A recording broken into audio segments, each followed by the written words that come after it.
Sometimes I just can't find inspiration for pieces and they will sit and sit and sit, and I'll keep looking at them and then I keep tucking them away. And that is what has happened with these for nearly 2 years. I just kept tucking them away or pushing them to the side, and pretty soon it's been 2 years and I just decided I'm going to do these. So I'm going to find a design and get inspired. And I started looking at them and I'm like, what is it that's just causing me pause? And I think I have figured it out. So the first thing I need to do is get all the hardware off of there and the back plating and everything for all of these pulls. And then I'm going to remove the doors. And when I look at the doors, I feel like the doors were kind of really heavy. Not only were they super thick, but just the routering and the details on them just deep. And I think that's part of it is the doors were just really feeling heavy, and I wanted to lighten these up and refresh them. So I think this is what I'm going for, is adding legs and removing the doors. So I need to do some reinforcements because the underside of these will not support the legs as they are. So I spent a lot of time trying to figure out how I was going to rebuild underneath this. And I think I figured out that these 1x3s are what's going to provide the support for me to add the legs. So I ended up cutting a bunch of those because I've got to do it for both. And I want the long portion to be across the front because you deal with end graining and all this stuff if you cut it up any other way. So I felt like this was the most supportive way, but also the one that was going to have the best overall visual result. So I added some little supports for the side pieces because they didn't have a lot to sit on. The longer areas can sit on both ends and everything. They're covered, but get some glue on there, and then I'm going to start putting this puzzle together. So once I got everything in place, I first put some nails in it just to hold it in place, and then some long wood screws to secure everything. These are not going anywhere. But now I can drill the pilot holes for the legs and figure out where I want them to go, because the placement of the leg in the back is going to be different than the placement of the leg in the front. Just because of the details I'm working with in the front, they needed to be centered over that. But then I felt like the legs in the back the overall piece would benefit with stability if I put those wider. So I went ahead and did that in the back. So I've got to drill some big holes for these T-nuts to get down in there. I did recess them with the Forstner bit first. You may have seen that real quick go by. I'm going to go ahead and fill in that end grain with my wood filler, and then of course the seams, because I want these to look like that piece of wood was always meant to be there. And once they're painted, I don't think you'd ever even look twice at it if you didn't know it was already there. So this is how it's looking now, and I'm feeling pretty good about it. I think this is going to work. And it added another inch or so in addition to the legs because these really needed to be taller. Now it's time for a good cleaning. Again, I've had these stored for about 2 years and they were dirty when I got them. They're filthy. And having years of us touching them and then polishes and waxes and things just are not good for overall adhesion of new products, especially water-based products that I use. So I have to make sure everything's nice and clean, but we're going to get these cleaned up and ready for the next phase. I did remove the doors. I'm going to leave them off. I know it might break some hearts, but that's what I decided. And I need to fill in those holes so it looks like they were never there. I've got a couple places where the wood is loose and I glued it and nailed it down. Cover up those holes. And it's time for some sanding. Now, this finish on top is in rough shape. So as I'm just doing some scuff sanding, I'm actually having to take this down much deeper because I've got to get rid of all that failing finish.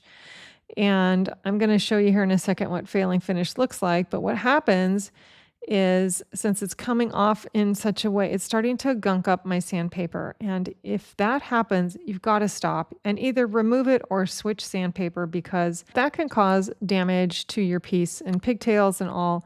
But this is what's happening with the finish. You can see it is failing, which means it's just crumbling. And these did have glass on it. I can see where there had been glass. You can see the little risers in the corners. And I think there might have been moisture under the glass or something, but it's caused that entire thing to fail. So as I'm sanding, there's the buildup and the pigtails coming. So I decide to go ahead and switch sandpaper again, because it should come out with a nice clear sanding pattern, but instead of those swirls.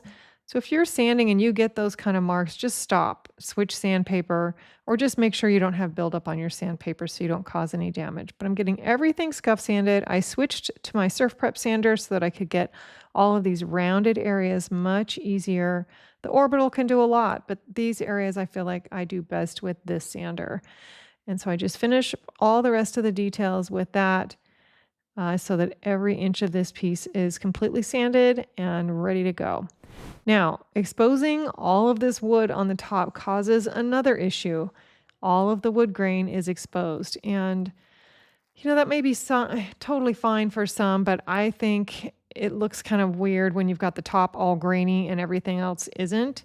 So I went ahead and filled that in so that I'll have a cohesive look over the whole piece with the grain being filled in on the top and, of course, the sides because I didn't get down to bare wood there. All right, once I got that all done, it's time to get it cleaned up because it's moving on time. And they're looking rough. They even look worse now than when we started, but it's going to get better, I promise. I'm getting into the tent because these are needing some primer. They have been through a lot, and a good coat of primer is just going to really start bringing this all together. And once I get these primed, you're going to notice that that piece of wood that I added at the bottom is going to sort of disappear into the design and into the original trim, which is how it should be. So it's kind of like when we put crown molding together and we add several layers of it. And once you get them all done, you can't really tell they're multiple pieces. That top is now super smooth. And this little cardboard trick will save you some time masking off drawers. Just slide that along there when you spray. It really does save some time. In between coats, of course, I sand everything just so I make sure that I have a nice smooth finish. And that will help with the next layer because every time you add another layer, if you sand in between, each one gets smoother and smoother. And this is my color. I decided to go with a really warm, earthy taupe. This is really popular and it sells really quickly usually when I paint in this color. So I thought it was really fitting for these and the design that I had in my mind once I finally got going. I went through colors after color, but this one really just spoke to me. So that's where we are. And I think it's going to work out really well. But after getting a good coat of primer on there and now this first coat of paint, I just really feel like they're starting to come together. And that trim that I added at the bottom really has now integrated into the overall design. The sprayer, of course, is making this so much easier because when you're painting these cavities like this and having to brush them all, it just takes a long time. I needed another piece of cardboard to keep doing those drawers, and this little cardboard cutter, these are just cordless scissors, are amazing. But this trick saves a lot of time. All right, those little legs that I'm going to put on there, I needed to deepen the color because the light blonde finish just wasn't going to work with that taupe that I chose. So just putting that on there, and I did sand them down so they'll receive the stain quite a bit easier. And that is going to look so good with this color. And I did 2 coats of paint, and this is a top coat. Just getting everything top coated for durability, but I'm going to do several layers of this. These are high use pieces normally. And so you really want to just make sure they're super durable and can withstand all of the years of abuse and use that we give them, but top coating the legs as well. And I wanted to have those with some texture. So I really did leave it kind of streaky on purpose because I really wanted it to have the heavy grain on the legs and everything else be smooth.